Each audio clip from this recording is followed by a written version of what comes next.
9절에서 10절 말씀입니다. 마태복음 6장 9절에서 10절 말씀을 한 목소리로 읽고 하나님 말씀을 고백하도록 하겠습니다. 우리 함께 읽도록 하겠습니다. 그러므로 너희는 이렇게 기도하라. 하늘에 계신 우리 아버지여, 이름이 거룩히 여김을 받으시오며 나라가 임하시오며 뜻이 하늘에서 이루어진 것 같이 땅에서도 이루어지이다.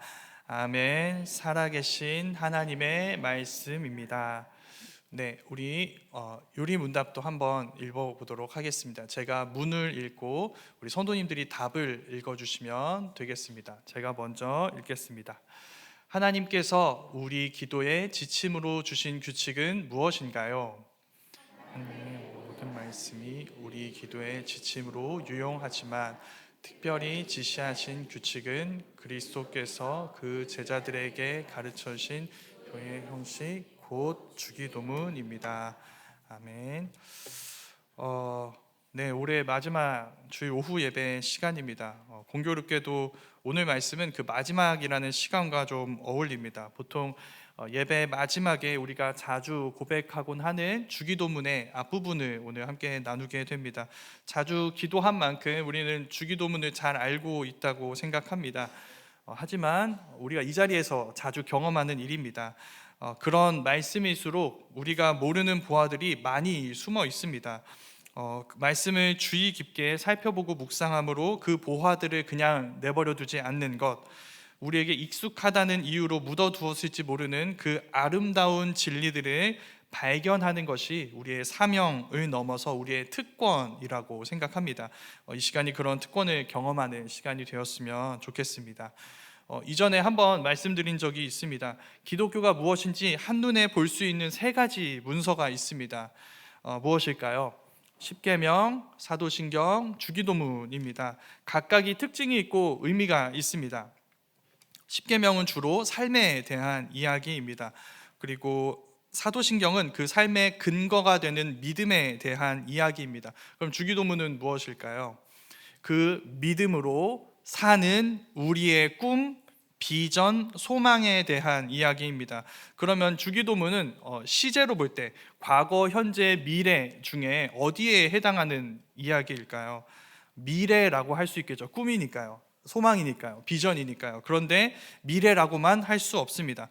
꿈이 이루어지는 것은 미래이지만 꿈을 꾸는 것은 현재입니다. 우리는 미래에 이루어질 그 주기도문의 비전을 소망하며 오늘 그 비전을 향해 나아가는 자들인 것이죠. 그래서 주기도문은 좀 역동적입니다. 보다 더 역동적이에요. 멈춰 있거나 정체되어 있지 않습니다. 그냥 막연한 어느 한 순간, 어느 한 시점, 미래 혹은 멈춰 있는 오늘의 이야기가 아니라 오늘 우리가 바라보는 목적지, 그 목적지로 향하는 발걸음, 그 발걸음이 향하는 방향을 담고 있습니다. 물론 사도신경도 미래에 대한 이야기를 하고 있습니다. 마지막 부분이죠. 저리로서 산자와 죽은 자를 심판하러 오시리라. 몸이 다시 사는 것과 영원히 사는 것을 믿사옵나이다. 그런데 이 목적지는 한 순간입니다. 주기도문은 그 한 순간이 아니라 그 순간을 향해 나아가는 여정을 담고 있습니다. 그래서 저는 개인적으로 이 세 문서, 그러니까 십계명, 사도신경, 주기도문 중에 주기도문을 가장 좋아합니다. 가장 포괄적이면서 가장 역동적이고 이상적이면서도 현실적이라고 생각합니다. 물론 나중에 이제 사도신경 설교하게 되면 그때 사도신경이 제일 좋아한다고 얘기를 할 겁니다. 사람은 자꾸 바뀌니까요. 근데 이해해 주셨으면 좋겠고요.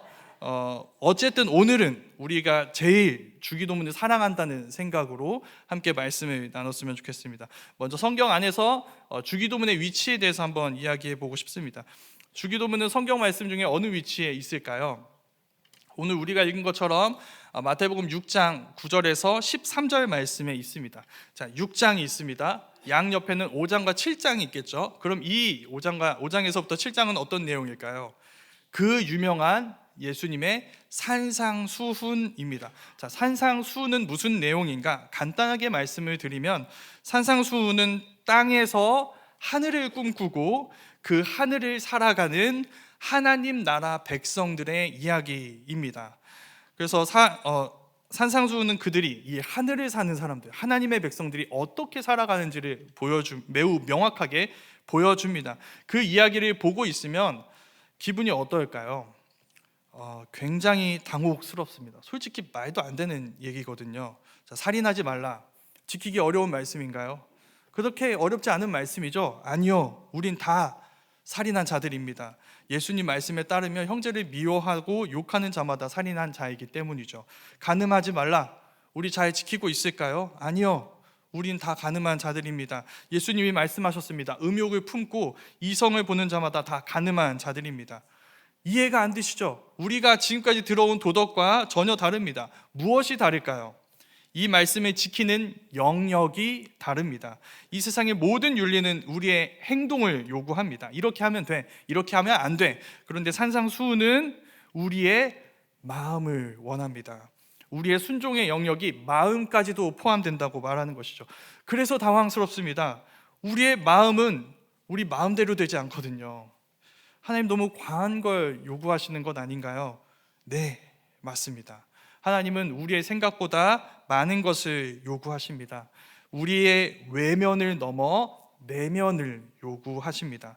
하나님은 우리가 하기 싫은데 하라고 해서 억지로 순종하는 것을 원하지 않으십니다. 우리가 하나님의 말씀을 지키는 것을 좋아해서, 즐거워해서, 사랑해서 그 말씀에 순종하기를 원하시는 것이죠. 그럼 살인하지 말라는 계명을 어떻게 지키면 되는 걸까요? 이웃을 사랑하는 것으로 지키는 것입니다. 자, 간음하지 말라 어떻게 지키는 것일까요? 내 남편과 아내를 거룩하게 사랑하는 것으로 지키는 것입니다. 아름답죠. 그런데 절망적입니다. 그런 사람이 세상에 어디 있나요? 우리 마음에 우리 마음 같지 않은데 어떻게 이렇게 살 수 있을까요? 딱 한 명 그런 사람이 있습니다. 누구일까요? 우리 예수님이신 것이죠. 예수님이 바로 그런 하늘의 사람이십니다. 그래서 산상수훈은 누구의 이야기일까요? 예수님의 이야기입니다. 그리고 그 예수님 안에 있는 우리가 향하는 삶에 대한 이야기가 되는 것입니다. 예수님 안에 있는 사람들이 바라보고 자라가는 목적지 이야기인 것이죠. 자, 그 이야기 중심에 주기도문이 있습니다. 이젠 좀 감이 오시죠? 지금 주기도문은 어떤 내용일까요? 이 산상수훈의 모든 내용을 요약한 문서입니다. 예수님 안에서 변화된 하늘의 사람들은 구체적으로 어떤 세상을 바라보고 어떻게 그 세상을 향해 나아가며 어떻게 그 세상을 사람으로 살아가는가, 그게 주기도문의 이제 큰 그림이 되는 것이죠. 제가 이제 정리해 드리도록 하겠습니다. 자, 주기도문은 산상수훈의 중심에 있습니다. 산상수훈은 이 땅에서 하늘을 살아가는 하늘의 사람들 이야기입니다. 그 사람들은 행동으로만 하나님을 사랑하는 것처럼 보이는 게 아니라 정말 마음으로 하나님을 사랑하고 이웃을 사랑하라는 말씀을 즐거워합니다. 그 삶을 예수님이 보여주셨고 예수님 안에 있는 우리도 그 삶을 향해 나아가고 있습니다. 그 요약이 바로 주기도문입니다. 주기도문은 그리스도 안에서 변화된 새로운 사람들이 향하는 새로운 세상을 향한 그들의 비전, 그 꿈을 향해 나아가는 역동적인 삶을 우리에게 보여주는 것이죠. 자, 이 모든 것들을 이제 배경으로 두고 먼저 주기도문이라는 이름에 조금 주목해 보겠습니다. 주기도문은 그 이름이 가르쳐 주듯이 주님이 가르쳐 주신 기도입니다. 네, 주님이 기도를 가르쳐 주셨습니다. 여기에 특별한 의미가 있습니다. 우리가 대부분 기도에 대해서 듣는 이야기들은 어떤 얘기인가요? 사실 기도의 내용이라기보다는 기도의 양입니다. 우리는 그러니까 이렇게 많이 기도해야 된다, 힘써 기도해야 된다. 네, 맞는 말이죠. 그런데 여기에는 뭐가 전제되어 있을까요? 우리가 뭘 기도해야 되는지 알고 있다는 게 전제되어 있습니다. 그렇죠. 기도는 내가 필요한 것을 구하는 것이니까, 내가 필요한 건 내가 잘 알고 있으니까요. 그러니까 우리가 해야 하는 일은 다른 게 아닙니다. 내가 아는 내 필요를 구하는 시간을 좀 늘려가야 합니다. 그런데 우린 이렇게 생각하는데, 그런데 주님이 기도를 가르쳐 주셨습니다. 그건 무슨 뜻일까요? 정말 이상한 말일 수 있지만 우리는 우리의 필요를 잘 모른다는 뜻입니다. 제 개인적인 얘기를 좀 말씀드린다면 저는 바로 이런 이유 때문에 불신자와 얘기하는 것을 좀 좋아합니다. 너무 궁금해요. 도대체 저 사람들은 하나님의 빈자리로 인한 허물을 어떻게 채우려고 할까? 채워지지 않을 때는 대체 무엇을 할까? 그래서 채울 수 없어서 뭐 이것저것 채워보는데 안 채워지니까 이렇게 어찌할 바를 알지 못하는 그 당혹스러움을 어떻게 감추려고 할까? 그런 사람들에게 만약에 복음이 들려진다면 그 사람들은 대체 어떻게 반응을 할까 궁금하지 않으신가요? 그러면 복음 성장반을 들으시면 됩니다. 그리고 순 개강하면 순에서도 이런 얘기 많이 나눠주시고요. 그러면 이제 내년 10월에 있을 순행복 축제 큰 은혜가 넘칠 줄 믿습니다. 어쨌든 이 현실, 내 삶에 아무 문제가 없다고 말하는 우리 삶에 문제가 있습니다.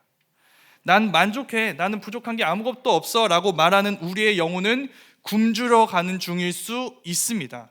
우리는 그런 삶의 진실을 외면하려고 하고 잊어버렸을 수도 있습니다. 계속 목말랐는데 이 목마름이 너무너무 계속 쌓이니까 목마르다는 감각마저 사라져 버렸을 수 있습니다. 그런데 예수님은 아닙니다. 예수님은 우리보다 우리의 필요를 더 잘 아시는 분이세요. 그래서 우리는 주기도문을 통해 뭘 해야 될까요? 우리의 필요를 배워야 합니다. 그리고 그 필요를 구해야 하는 것이죠. 주기도문의 이름이 우리에게 이런 메시지를 줍니다. 나는 나에게 뭐가 필요한지 모르는 상태입니다. 그래서 주님께 나아가 주님 제가 뭐가 필요한가요? 물어보고 배워야 하는 것이죠. 그리고 그 필요를 구해야 하는 것입니다. 오늘이 바로 그런 시간이 될 것 같습니다. 오늘은 그 주기도문의 전반부인데 이 전반부도 이제 큰 그림을 조금 그려보도록 하겠습니다. 이 전반부는 뭐 읽어보셔서 아시겠지만 이렇게 이루어져 있습니다. 하늘에서 시작해서 땅으로 끝납니다. 하늘에 계신 우리 아버지여 땅에서도 이루어지이다. 그러니까 하늘에서 시작해서 땅에서 끝나는 것이죠. 이 흐름을 요약하면 이렇습니다. 하늘의 하나님, 여기 좀 봐주세요. 여기 좀 와주세요 라고 하는 기도인 것이죠. 전반부가 이런 내용입니다.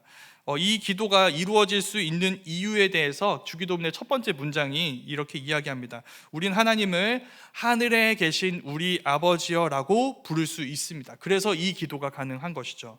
이 호칭, 하늘에 계신 우리 아버지라는 호칭은 양가적입니다. 무슨 말이냐면 이런 말입니다. 먼저 하나님은 어디에 계신가요? 하늘에 계세요. 우리는 땅에 있습니다. 그래서 하나님은 우리와 전혀 다른 분이세요. 이걸 조금 어려운 신학적인 용어로 전적 타자라고 합니다. 전적 타자. 무슨 뜻인지 이해가 좀 되시죠? 우리에게 하나님은 우리의 짧은 생각과 빈곤한 상상력으로 제한할 수 없고 규정할 수 없고 그런 하나님과 관계할 수 없습니다. 하나님은 완전한 타자세요. 그런데 그런 하나님을 우리 아버지라고 부릅니다. 이유가 무엇일까요? 하늘의 하나님이 땅에 있는 우리를 찾아와 우리 아버지가 되어 주셨기 때문입니다. 그게 이제 복음이 우리에게 일으키는 은혜로운 변화예요. 우리 주기도문을 통해 복음이 무엇인지를 그래서 배우게 됩니다. 주기도문으로 기도하는 순간 그 은혜를 실제적으로 느끼게 되는 것이죠. 하나님을 아버지라 부를 수 있구나. 우리에게 가족이 있구나라는 것을 알게 됩니다. 근데 여기서 중요한 건 그 가족에는 하나님만 있는 게 아니라는 것입니다. 나처럼 하나님을 이렇게 부르죠. 우리는 하나님을 나의 아버지라고 부르지 않습니다. 어떻게 부르죠?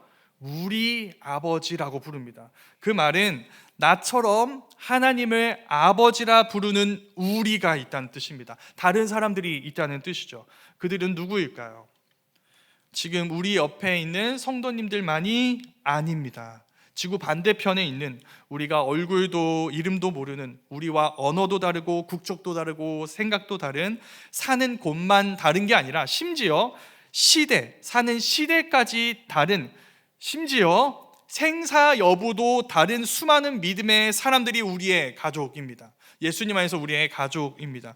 그러니까 보이시죠? 주기도문을 통해 우리는 하나님이 선물로 주신 수많은 가족들을 발견하게 됩니다. 다름 아닌 하나님 때문에 우리가 잊고 있었던 그 엄청나게 큰 보편적인 교회 공동체를 발견하게 되는 것이죠. 이게 첫 구절에 담긴 메시지입니다. 주기도문은 절대 우리를 혼자 둘 생각이 없습니다. 하나님은 나에게 하나님 자신을 주셨어요. 그리고 나처럼 그 하나님을 얻은 수많은 사람들을 주셨습니다. 이유는 간단합니다. 우리에게 하나님이 필요하기 때문이죠. 그리고 우리에게 그 하나님의 가족이 된 다른 교회 공동체, 이 공동체가 필요하기 때문입니다. 그래서 우리에게 주신 것이죠. 그래서 여기서 첫 번째 적용을 좀 나누고 싶습니다. 주기도문을 따라 기도하시기 바랍니다. 그래서 성도님들 자신을 홀로 두지 마시기 바랍니다. 하나님을 하늘에 계신 우리 아버지여라고 부르십시오. 그때 우리는 하나님과 하나님의 자녀인 나 자신과 나와 같은 하나님의 자녀들인 우리를 되찾게 될 것입니다. 이게 이제 첫 번째 이 호칭에서 우리가 얻게 되는 메시지인 것이죠. 이제 그 간구의 내용을 좀 살펴볼 텐데 오늘 읽은 주기도문 전반부는 몇 가지 특징들이 있습니다. 첫 번째 특징은 이것입니다. 주기도문 전반부의 간구는 기도인 동시에 찬양입니다. 좀 더 문자적으로 좀 얘기를 하면 주기도문의 첫 번째 간구는 이렇게 얘기할 수 있습니다. 당신의, 하나님을 가리키는 말입니다. 우리 입장에서 하나님을, 당신의 이름이 거룩히 여김을 받게 하십시오 라고 기도하는 것입니다. 자, 이 부분, 첫 번째 부분이죠. 마지막 부분과 이 첫 번째 부분이 연결되는데, 마지막 부분, 대개 나라와 권세와 영광이 아버지께 영원히 있사옵나이다, 영원히 아버지의 것입니다 라는 문장과 이게 수미상관을 이룹니다. 그러니까 처음과 끝이 같은 것이죠. 자, 어떠신가요? 이건 기도일까요? 찬양일까요? 둘 다입니다. 이렇게 첫 번째 간구, 하나님의 이름이 거룩히 여김을 받기 원합니다. 이건 기도이자 찬양입니다. 이렇게 하나님을 향한 첫 번째 기도는 기도이자 찬양으로 시작하고 그렇게 또 마치게 됩니다. 다음 두 번째 특징은 두 번째 간구와 세 번째 간구의 관계입니다.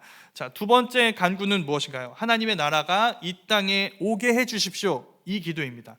자, 두 번째 이 간구에서 하나님 나라가 이 땅에 오게 해 주십시오. 그러면 어떤 일이 일어날까요? 세 번째 간구의 일이 이루어지게 됩니다. 세 번째 간구 무엇일까요? 뜻이 하늘에서 이루어진 것 같이 땅에서도 이루어지는 일이 이루어지게 됩니다. 그러니까 인과관계인 것이죠. 하나님의 나라가 와서 그분의 뜻이 하늘에서와 같이 땅에서도 이루어지는구나, 이 일이 이루어지게 됩니다. 마지막 세 번째 특징은 이 세 개의 간구가 모두 그리고로 연결된 한 문장이라는 것입니다. 그러니까 하나의 기도인 것이죠, 전체가. 자, 그럼 이 세 개의 간구 중에 핵심은 무엇일까요? 두 번째입니다. 가운데에 있는 나라가 임하옵시며, 이게 핵심 기도입니다. 그러니까 주기도문이 간구하는 것은 결국 무엇일까요? 하나님 나라인 것이죠. 주기도문은 죄와 죽음으로 가득 찬 이 세상에 제가 잘 순응하게 해주십시오, 잘 적응하게 해주십시오 라고 기도하는 게 아닙니다. 하나님의 나라가 오게 해주십시오, 이 끔찍한 세상에 하나님의 나라가 임하게 해주십시오, 그래서 새로운 세상을 우리가 살아가게 해 주십시오 라고 기도하는 것이죠.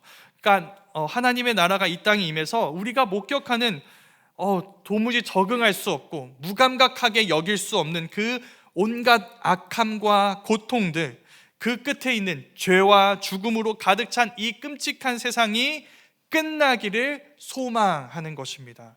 하나님이 새롭게 창조하신 그 나라, 우리에게 약속하신 그 나라, 그 새하늘과 새 땅이 얼른 이 땅에 임하기를 원합니다. 이게 주기도문의 기도인 것이죠. 그럼 이제 우리는 알 수 있습니다. 주기도문은 그래서 이 세상에 저항하는 기도입니다.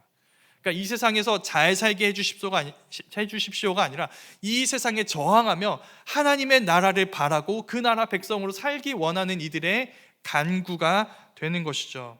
그 내용이 첫 번째 사실 간구에부터 담겨 있습니다. 하나님의 이름이 거룩히 여김을 받게 하십시오.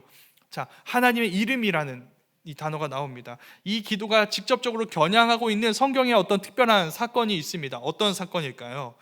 바로 바벨탑 사건입니다. 하나님을 떠난 사람들이 바벨탑을 쌓았습니다. 왜 쌓았을까?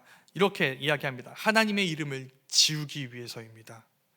이 탑을 하늘에까지 닿게 해서 이제 하나님의 이름 제거하고 그 하나님의 이름이 기록되어야 될 자리에 내 이름을 적기 위해서 바벨탑을 쌓습니다. 그 바벨탑이 하나님한테 어떻게 보였을까요? 어떻게 보였을까요? 성경의 정확한 답은 이것입니다. 안 보였습니다. 네, 뭐라고 나오냐면 하나님이 내려오셔서 바벨탑을 봤다고 이야기합니다. 내려오셔야 볼 수 있어요. 그런 정도의 탑을 쌓고 하나님의 이름을 지울 수 있다고 이야기한 것입니다. 우리로 하면 이러한 겁니다. 제가 아침에 도윤이랑 어린이집을 가는 길입니다.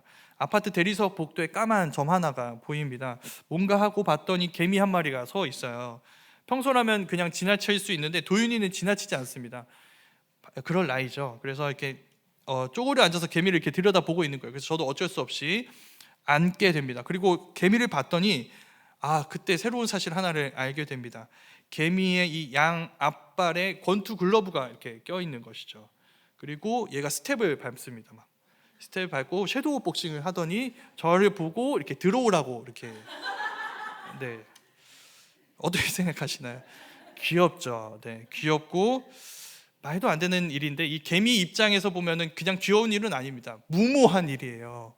굉장히 어리석은 일입니다. 그게 바벨이에요. 안 보였어요. 안 보였거든요. 앉아서 봤을 때 보였던 것입니다. 그 정도로 하나님에게 도전할 수 있다고 얘기를 하는 겁니다. 사람이 발전하면 하나님의 공백을 지울 수 있다고 합니다. 제가 묻고 싶어요. 사람의 악함을 과학이 해결할 수 있을까요? 악함을, 이 마음속에 있는 악함을 과학이 해결할 수 있을까요? 죽는 문제, 새로운 생명을 만들어내는 문제에 대한 답을 과학이 발견할 수 있을까요? 아니요. 아무리 과학이 발전해도 발전하는 것은 악함을 해결하는 방법이 아니라 악함이 실현되는 방법입니다. 악함을 해결할 수가 없어요. 그래서 그들은 어떻게 하느냐? 악이라는 것의 정의를 바꿔버립니다. 그래서 이건 이젠 악이 아니라고 하자, 우리가 해결했다라고 하는 더 큰 악을 저지르는 것이죠. 사람의 죽음의 문제, 과학이 해결할 수 있을까요? 아니요, 해결할 수 없습니다. 모든 사람은 어떤 세상이 오더라도 한 사람도 빠짐없이 죽음의 문제 앞에 서야 합니다. 그러나 세상은 여전히 바벨적입니다. 우리가 불신자들에게 이런 질문을 하게 됩니다. 우리가 왜 기독교인인 것 같아? 라고 물으면 뭐라고 답할까요?